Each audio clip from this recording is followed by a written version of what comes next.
Welcome to C Programming Tutorials. This is a production of YouTube channel Learnorama and the Facebook page Awesome C Programming Tutorials in High Def. If you haven't subscribed to the channel, I would recommend that you do so, so that you can be notified of any tutorial that I post. And I would recommend that you become the fan of the Facebook page as well. Now in today's tutorial we are going to learn about how to pile plates. Well, yeah, I'm not joking, really.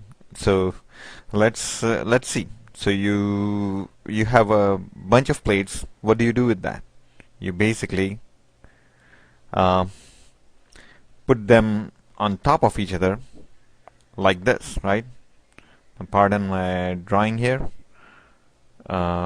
But you know, this is the like a cross section of all these plates, and my plate size is getting smaller and smaller, but you got the idea. I mean, this is how you normally pile plates on top of each other, right? Now what do we call it? We call it a stack of plates, right? Now what do we do? I mean, if you think about it, what did we do here? We basically had plates and we put them on top of each other. Okay. Now if you need a plate to take out of that pile or stack, what do? You basically take out the one which is on the top and pull it out of the stack, right? I mean, normally that's what, you know, if you are a sane person, that's what you do. You would never try to pull one out from here, because it's not impossible, but it's very hard to pull the plate from the middle or from the end, or so on. So we basically whenever we need a plate, we basically pull it from the top. The thing is that the plate which is on the top is the last plate that went inside this stack. Okay, so this is the thing about stack, is that basically whatever the order in which you placed, you basically take them out in the reverse order, and this is called last in first out. Okay, LIFO. This is what it is referred to normally, okay, in short. So last in first out. So last plate that went in is the first plate that's going to come out. Okay, now compare it to, say, in some grocery store, or you know, in some departmental store or something. You have a person who is checking out your stuff. Okay, and there are persons here, customers in line, who are trying to basically get their stuff checked out. So this guy is the first person who came in, then this guy is the second person, then third person, and fourth person, and they are in line. And when this salesman is available to check out this stuff, the first person in line goes in here and gets serviced, and when he goes out, the second person in line comes, and so on, right? It's very similar to these plates, except there is one big difference. The big difference is that this is the first person who came in, this is the last person who came in. The first person who came in is the first person who gets serviced. The last person who came in is the last person to get service. Here, the last plate that got into the stack is the first plate that got out. So this is last in first out. This is first in first out, which means that the first person that gets in line is the first person that gets out. Now why are we learning about grocery stores and the plates and stuff? Well, these are the practical examples that we see, everyday examples that we see around us. In computer science, a lot of times the way we accumulate data follow one of these models.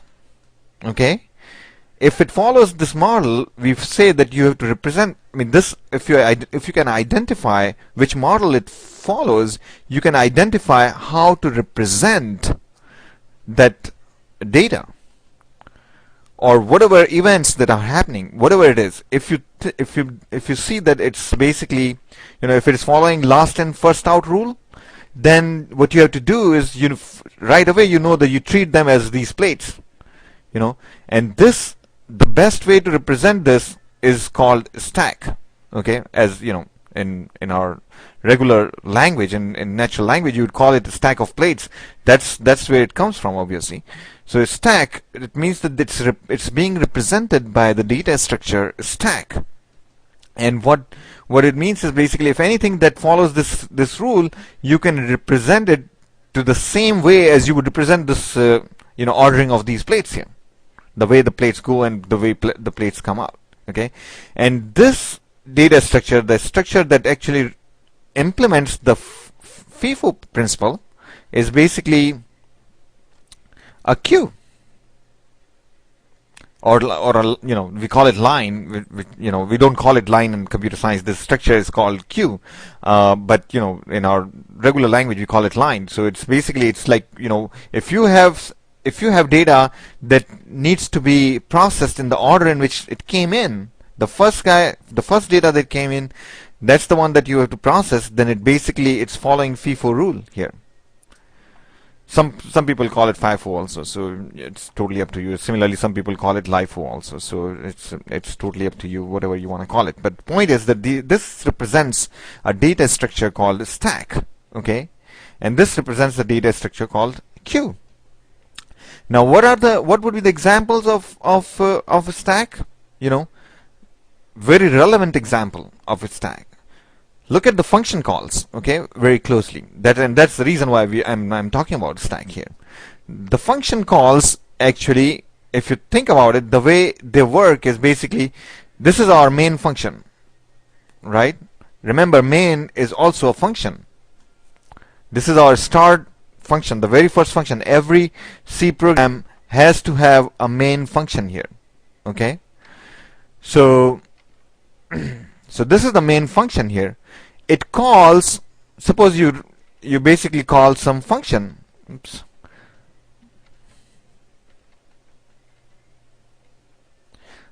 If this is the main function, you basically call some function here. For example, get ch. Okay, when you call that function, it's like this, right? You call this new function, get ch.